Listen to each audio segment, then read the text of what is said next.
이사야 말씀을 통하여서 보고 있는 그러한 말씀은 하나님께서 열방에게, 열국에게 지금 심판을 선포하시는 그러한 말씀입니다.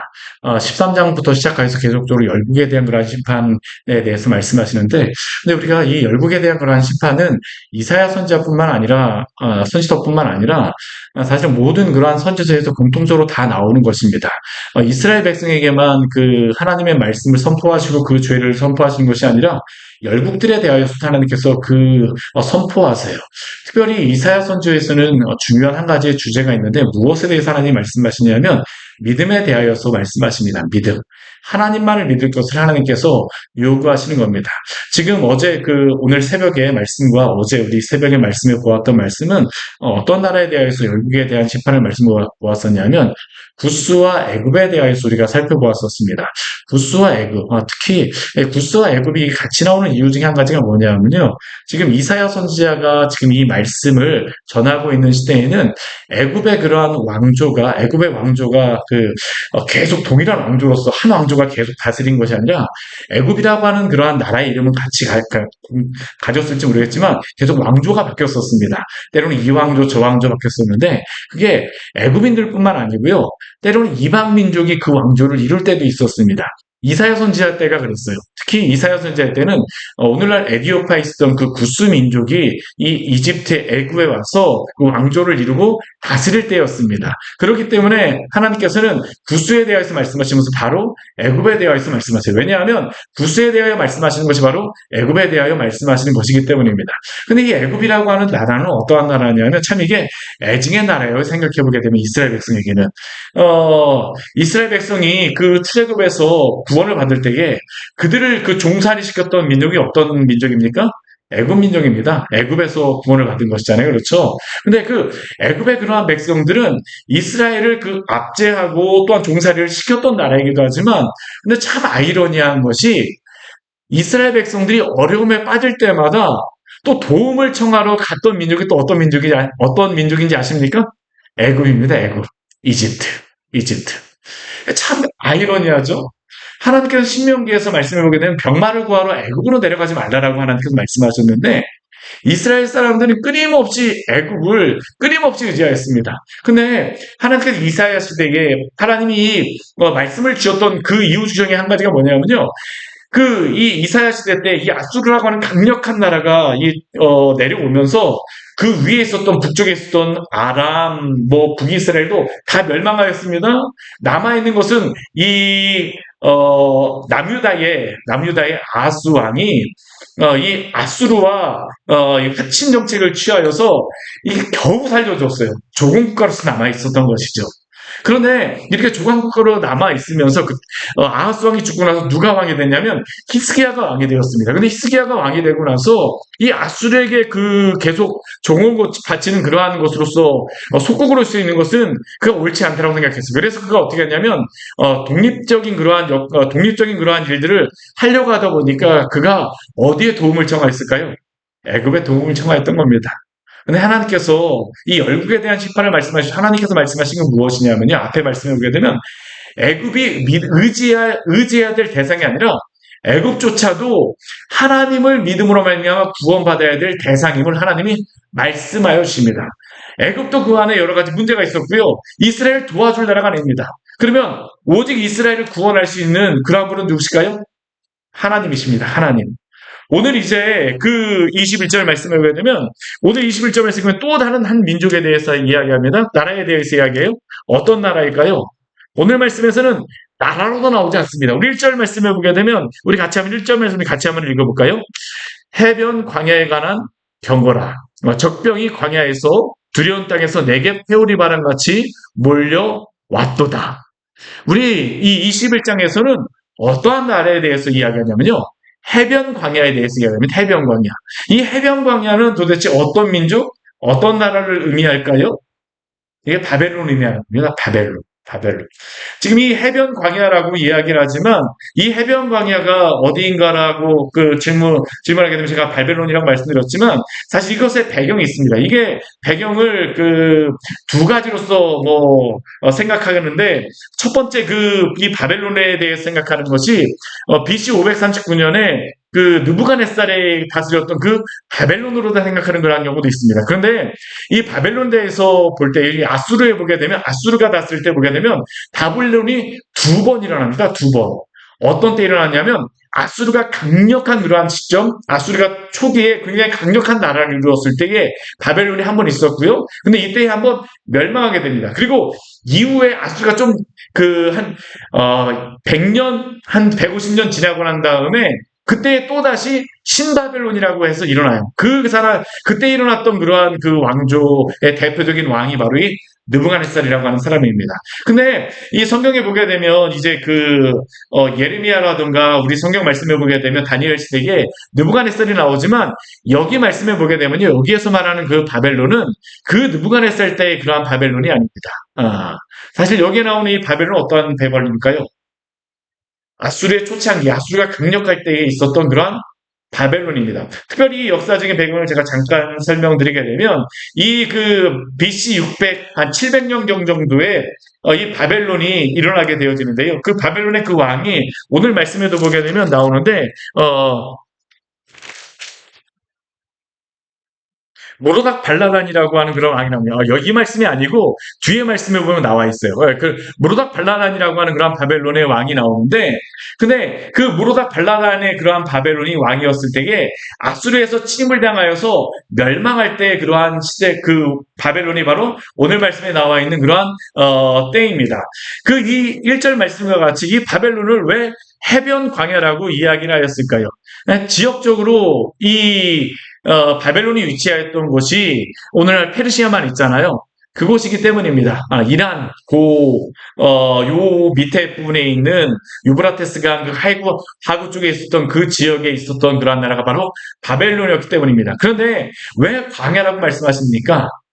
해변으로서 그 바벨론이라고 하는 나라는 스스로가 강력하다고 생각했을지 모르겠지만 광야같이 아무것도 없는 그러한 불모지와 같이 그 이스라엘 백성들에게 그 도움을 줄 수 있는 그런 나라가 아니었기 때문입니다. 어찌 보면 벌거벗은 나라와 같이 광야와 같은 그러한 모습이라는 게 바로 해변 광야라고 성경에서 말하는 이유입니다. 그리고 그러한 가운데에 우리 2절 말씀 보게 되면 이렇게 말씀하고 있어요. 우리 2절 말씀을 같이 한번 읽어볼까요? 혹독한 무시가 내게 보였도다. 속이는 자는 속이고 약탈하는 자는 약탈하도다. 엘람이 올라가고 메대에 에워싸라. 그의 모든 탄식을 내가 그치게 하였노라 하시도다. 그리고 이사야는 이러한 시대 가운데에 하나님에게서 바벨론을 향한 혹독한 묵시, 예언의 말씀을 받았습니다. 이 혹독한이라고 하는 의미는 견딜 수 없을 정도로 굉장히 무겁고 괴로운 묵시를 받았다라고 이야기를 합니다. 먼저 오늘 2절 말씀을 보면 이 혹독한 묵시에 대해서 이야기하면서 뭐라고 이야기하냐면요. 속이는 자는 속이고 약탈하는 자는 약탈한다라고 말씀하고 있습니다. 이것은 두 가지 의미로 생각할 수 있는데요. 이 바벨론이라고 하는 나라가 기존에 있었던 것과 같이 속이는 그러한 나라밖에 되지 않는다라는 겁니다. 일어나도 약탈하는 나라밖에 될 수밖에 없다라는 것이에요. 그런데 이 바벨론은 그러한 존재임에도 불구하고 스스로 어떻게 생각했을까요? 그 주변에 있는 나라들에게 아수가 굉장히 강력할 때에 바벨론이 이제 조금씩 약간 흥황했었거든요. BC 한 703년, 한 5년, 3년 정도 사이에서는 이 무로닥 발라단이라고 하는 그러한 왕이 이 바벨론의 왕이 되어졌을 때에는 어느 정도 아수르에 대항할 수 있는 힘을 갖추게 되었습니다. 그러면서 그 무로닥 발라단이 무엇을 하였었냐면 그 주변에 있었던 그러한 민족들에게 연합하여서 아수르를 치자라고 이야기합니다. 그 민족들이 어떠한 민족일까요? 여기에 보게 되면 오늘 말씀을 보게 되면 메대와 엘람입니다. 메대와 엘람. 이 엘람이라고 하는 지역은 오늘날 이란에 있는 그러한 민족을 나타내는 것이고요. 메대라고 하는 그러한 민족은 쿠르드족, 오늘날 쿠르드족이라고 할 수 있습니다. 그 사람들과 같이 지금 연합하자라고 아수르가 이렇게 강력했음에도 불구하고요. 이 바벨론이 이 엘람과 메대에게 같이 연합하여서 우리 아수르에게 한번 대항하자라고 이야기를 하였었죠. 그런데 문제는 무엇입니까? 무로닥 발라단이 이러한 그 주장은 공수표입니다. 왜냐하면 이후에 바벨론은 아수르에게 패망하여 멸망하기 때문입니다. 그래서 그들의 약속은 속이는 것이 될 수밖에 없었고요. 그리고 또한 이후에 약탈이 일어나게 되어지는 것이죠. 오히려 이러한 바벨론의 헛된 약속과 자신감은 이사야에게 오늘 말씀해 보게 되면요. 우리 3절 말씀해 보게 되면 심한 요통이 일어났더라고 합니다. 허리가 너무 아픈 것이 요통이 일어나갖고 이사야가 그 임신한 여인과 같은 그런 고통을 느꼈더라고 합니다. 정신적으로 굉장히 고통스러운 겁니다. 그래서 그는 하나님께서 오늘 이 혹독한 무시를 이사야에게 주실 때에 이 말을 들 때에 너무나 듣기도 괴롭고 또한 보지도 못할 정도까지 이 말씀을 받아들이고 있는 거죠. 오히려 이러한 바벨론의 소리, 사실 이러한 소리는 이 남유다에게도 영향을 미치고 있었거든요. 우리 이러한 그 바벨론이 이러한 약속, 아수르에게 대항하자라고 하는 그러한 약속은 우리 오늘 말씀해 보게 되면요. 이 엘람과 메대뿐만 아니라 누구에게까지 연합하자라고 하는 그러한 소식이 왔었냐면 남유다 히스기야 왕에게까지 왔었습니다. 우리 그 뒤에 우리 그 이것의 배경이 되는 그런 성경이 어떤 말씀이냐면 이사야 39장의 말씀인데 우리 이사야 39장 말씀 보게 되면 우리 39장 말씀 우리 잠시 한번 보도록 할까요? 우리 39장 말씀 이사야 39장 말씀 우리 잠시 같이 보도록 하겠습니다. 이사야 39장 말씀해 보게 되면요.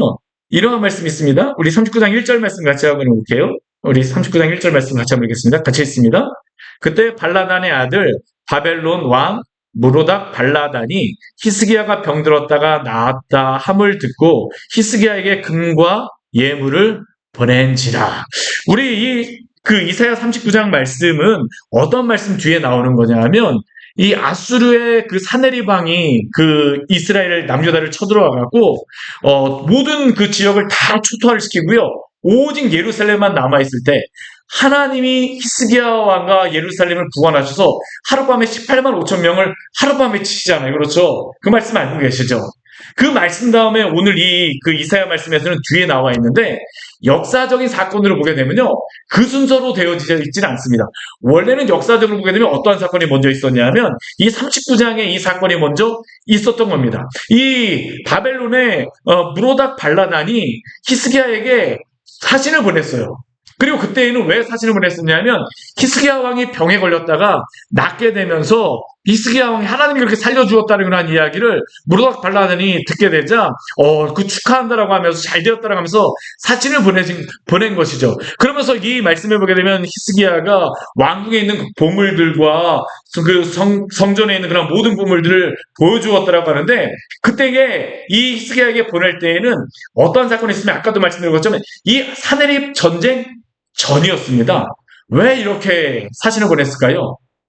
아까 엘람과 메대에도 사신을 보내서 함께 연합하자는 것처럼 그 이스라엘 백성에게도 히스기야에게도 사람을 보내갖고 연합하여서 아수르에게 대항하자라고 이야기했던 것이었죠.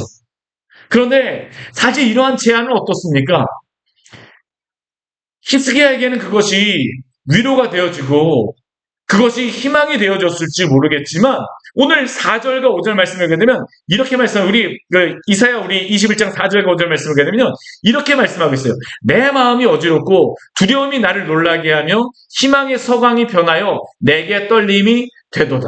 이스라엘 백성과 히스기야에게는 이 바벨론이 와서 도와준다라고 하는 것이 나름대로의 소망도 되어지고 이렇게 바벨론이 요즘에 한창 흥황하는 거니까 아수르에게 대항할 수 있을 것이다라고 하면서 소망을 주고 희망이 되어졌을지 모르겠지만 이것이 이사야에게는 오히려 어떻습니까?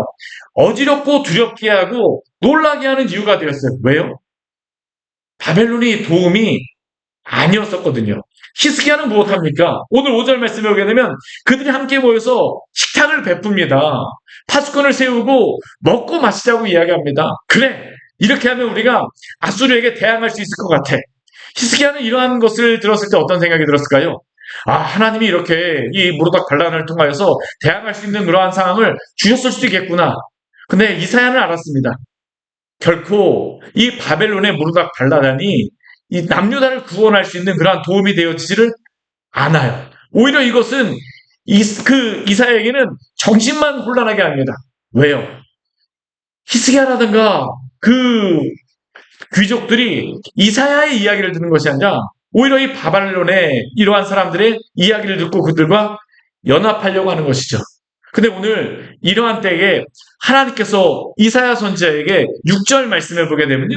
이렇게 말씀하십니다. 뭐라고 말씀하십니까? 우리 같이 한번 우리 21장 6절 말씀 같이 한번 읽어보겠습니다. 주께서 내게 이르시되 가서 파수꾼을 세우고 그가 보는 것을 보고하게 하되. 하나님이 이사야 선지자에게 말씀하세요. 무엇을 세우라고요? 파수꾼을 세우라. 파수꾼을 세우라. 근데 여기에 나오는 사실 파수꾼은 누가 이 역할을 감당하는 것이었을까요? 이사야였습니다. 이사야. 하나님께서 지금 이사야에게 말씀하시는 겁니다. 너가 파수꾼이 되어서 남유다의 히스기야 왕과 그 백성들에게 외치라는 겁니다. 외치라는 것이에요. 그들에게 지금 이 바벨론의 무로닥 발랄하니 도움이 될 것이라고 이야기하지만 도움이 되지 않는다고 이야기합니다. 무엇을 외치라고 이야기합니까? 뒤에 보게 되면 마병대가 쌍쌍이 오고 나귀떼와 낙타떼가 오게 될 것이고, 또한 그 파수꾼이 사자같이 부르짖기를 그 망대에서 보고 있을 때에 파수하는 곳에 있다가 무엇을 이야기합니까? 우리 9절 말씀 보게 되면 이렇게 말씀합니다. 우리 9절 말씀 같이 한번 읽어볼까요? 보소서 마병대가 쌍쌍이 오나이다. 파수꾼이 외치는 겁니다. 마병대가 쌍쌍이 옵니다. 그런데 그 쌍쌍이 오는 그 내용이 무엇입니까? 우리 그 뒤에 또 읽겠습니다. 그가 대답하여 이르시되 함락되었도다 함락되었도다 바벨론이요. 그들이 조각한 진상들이 다 부서져 땅에 떨어졌도다 하시도다. 결국 하나님께서 이사야 선지자에게 무엇을 말씀하라고 하신 겁니까? 바벨론이 멸망할 것이고 실제로 다 멸망하였습니다. 하나님께서 이것을 히스기야 왕에게 말씀하신 것이죠. 하나님께서 이 바벨론 왕에서 뭐라고 말씀하시면 내가 짓밟은 너라고 이야기합니다. 내가 타작한 너라고 이야기를 합니다. 바벨론은 결코 이스라엘에 도움이 되어줄 수가 없어요. 의지가 되어줄 수 없습니다.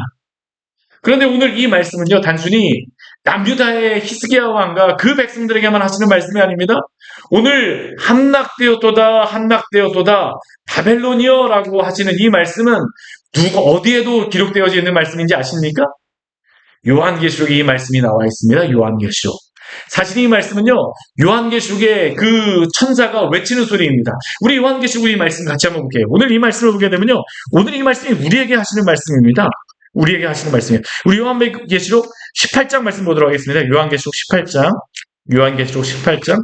왜 요한계시록에서 바벨론에 대해서 이야기할까요? 우리 요한계시록 18장 1절, 2절, 3절 우리 같이 한번 보도록 하겠습니다. 우리 1절, 2절, 3절 말씀 우리 같이 한번 읽어볼게요. 같이 읽겠습니다. 이일 후에 다른 천사가 하늘에서 내려오는 것을 보니 큰 권세를 가졌는데 그의 영광으로 땅이 하나여지더라.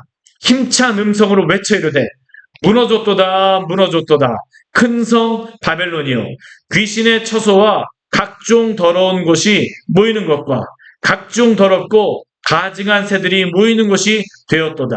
그 음행의 진노의 포도주로 말미암아 만국이 무너졌으며 또 땅의 왕들이 그와 더불어 음행하였으며 땅의 상인들도 그 사치의 세력으로 치부하였도다. 아멘. 우리 여기에 보게 되면 이 말세, 우리 마지막 때에 이 세상에 대하여서 하나님이 무엇이라고 말씀하시냐면요, 바벨론이라고 말씀하십니다. 바벨론. 왜 바벨론이라고 말씀하실까요? 이 바벨론이라고 하는 나라는요, 구약시대부터 신약시대에 이르기까지 끊임없이 인간의 세상을 대표하는 나라가 바로 이 바벨론이었습니다. 이 바벨론이라고 하는 나라가 그 어떤 나라냐면 이 메소포타미아 문명이 일어났던 그 지역이거든요. 메소포타미아 문명이 일어났던 그러한 지역의 그 나라였습니다. 그런데 이 나라 같은 경우, 이 바벨론 같은 경우 그래서 문화가 굉장히 발달했었습니다. 아수르의 왕조차도 자신을 어디에 그러한 사람이라고, 어디의 왕이라고 불리길 좋아했었냐면요, 바벨론의 왕이라고 불리기를 원하였습니다. 왜요? 문화가 발달하고 또한 여러 가지 경제적이라든가 그런 것들을 최첨단으로 앞서는 그런 민족이었거든요. 비록 그 바벨론 민족이 전 세계를 점령한 것이 아니라 아수르가 점령하였지만 그러한 실질적인 그러한 영향력을 미치는 문화와 또한 사람들은 어떠한 사람들이었습니까? 바벨론이었습니다. 이 시대에도 그렇습니다. 우리 창세기 11장 말씀에도 보게 되면요, 그 사람들이 어디에 모여서 바벨탑을 쌓습니까? 이 바벨론 지역이 메소포타미아에 모여갖고 바벨탑을 쌓게 되잖아요. 끊임없이 이곳은 사람들이 모였던 곳이고 사람의 그러한 죄악의 모습이 있었던 것이죠. 근데 우리 요한계시록에 보게 되면 이 바벨론의 그러한 죄악을 두 가지를 말하는데요.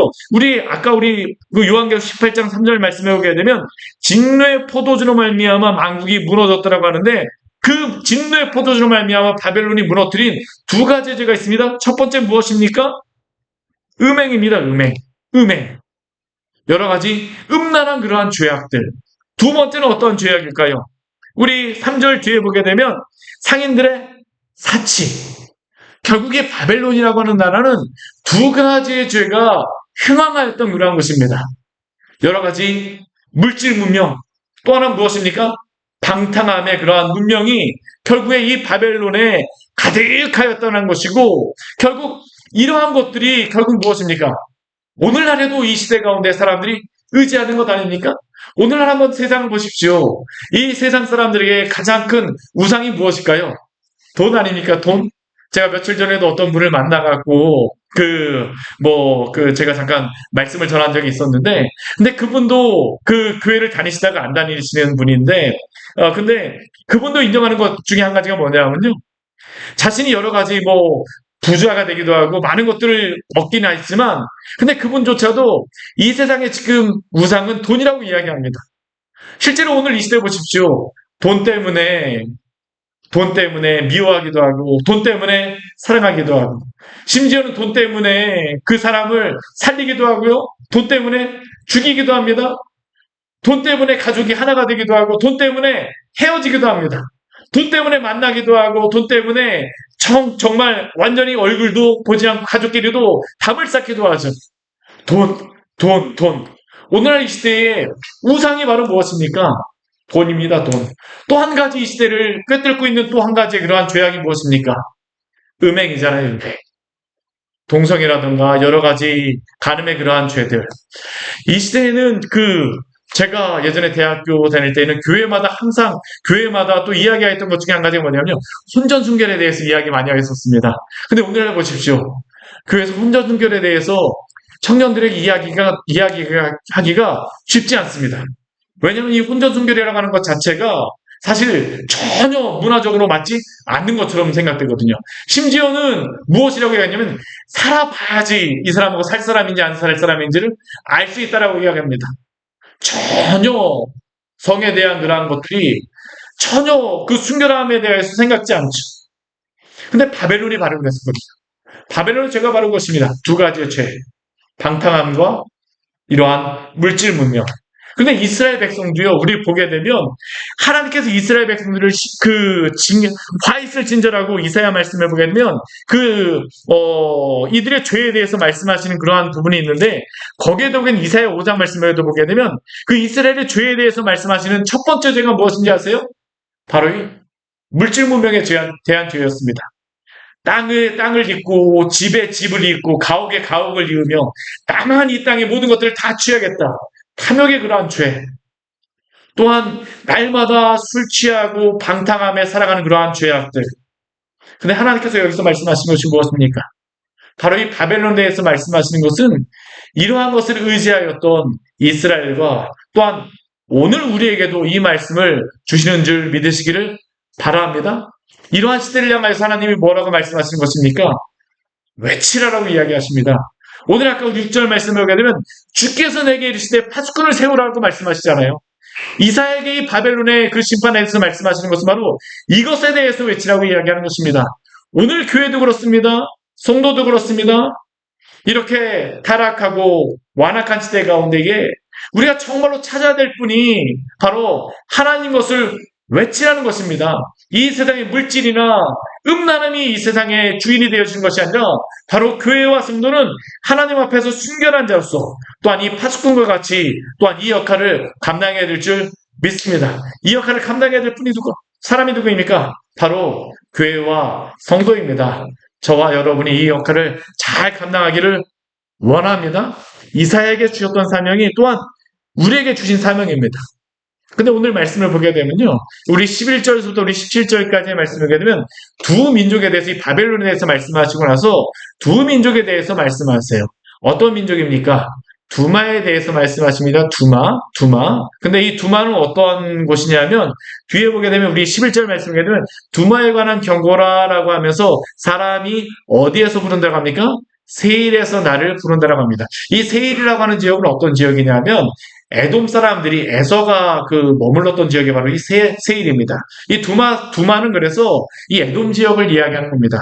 그리고 또 우리 13절 말씀에 보면 또 어떤 나라에 대해서 이야기하냐면요. 아라비아에 관하여서 이야기하고 있습니다. 아라비아. 그리고 그 땅을 대마 땅이라고 이야기를 하죠. 오늘로 다치게 된다면 저기 사우디아라비아나 이 지역에 있는 그러한 지역들을 이야기하는 것입니다. 그 대마 사람들. 그런데 이 사람들에게도 파수꾼을 통해서 우리 2절 말씀을 보게 되면 21장 12절 말씀을 보게 되면 파수꾼을 통해서 이렇게 말하라고 합니다. 아침이 오나니 밤도 오리라. 내가 물으려거든 물으라. 너희는 돌아올지니라 하더라. 파수꾼에게 이 에돔 사람들에게 돌아오라고 말씀하시는 겁니다. 왜 이 두마 사람들에게 이러한 말을 전하라고 이야기할까요? 이 두마와 아라비아도 이 바벨론과 연합하였던 민족들이었기 때문입니다. 그런데 바벨론이 이들을 도와주었을까요? 그렇지 못합니다.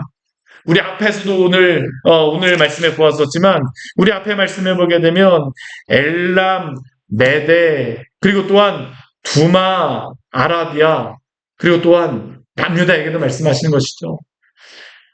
이들이 세상에 힘을 의지하여서 바벨론을 의지하여서 아수르를 이기겠다라고 이야기하지만 결국 그들이 의지해야 될 것은 그 바벨론도 아니라 하나님밖에 없다라는 겁니다. 사랑하는 여러분, 우리가 의지할 것은 바벨론과 같은 이 세상의 부나 사치, 음행이 아니라 바로 하나님을 찾는 것입니다.